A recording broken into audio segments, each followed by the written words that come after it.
All of our schools have now returned to in-person instruction 4 days a week, except our junior high schools. And I believe we all would like to see them shift to 4 days a week just like the others. However, there have been obstacles to making that shift. For one thing, the buildings were not designed to provide space enough to enforce the social distancing that has been required in this pandemic. Because students in those grade levels transition from one class to another throughout the day, cohorting has not been a feasible mitigation strategy, complicating contact tracing and making it a real challenge. As new guidelines are being discussed for the social distancing, that obstacle may be less of a problem in the future. As vaccinations are more prevalent, the exposure of our staff and students to the virus may be less of an obstacle in the future. Today, we're sending a short survey to our families who have children in the junior highs. I'm asking if you are one of those and are receiving one of these surveys, please return it as quickly as possible. I will be advising the school board at its next meeting on the 24th to make a decision to either maintain the hybrid schedule under which we are now operating or to shift to a 4-day week, which has been done at the other grade levels. Your input will be very important and most appreciated. As you are aware, many plans have begun for next school year. I remind you that we will have new daily schedules in place, so you'll want to check our website for bus schedules and the start and ending times for elementary, intermediate, junior high, and high school.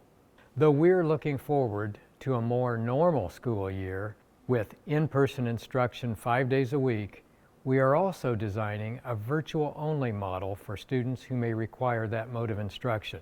I do not anticipate that it will look like the model we now have.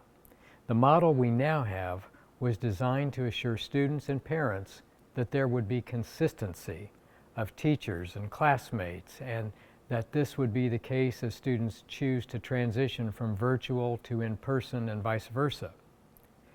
That model, while student-centered, is very difficult for the classroom teacher.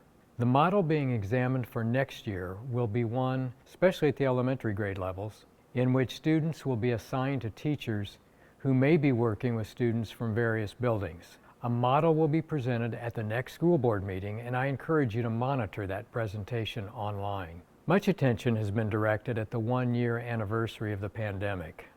It was almost a year ago to this day that schools were ordered closed. We've come a great distance from that date a year ago as a school, as a community, and as a country. While many of the challenges of the pandemic are behind us, we are still grappling with others. As I said early on, changing conditions will necessitate changes in strategies and planning, and I've discussed ongoing changes with you today. There will be others, but the promising thing is that the changes we are now considering are changes to return us to a normal that will more closely resemble what we knew as normal before the pandemic. It will be a new normal, for sure, and in some ways better than before the pandemic, but I believe it will be a more comfortable normal than that we've experienced in this last year.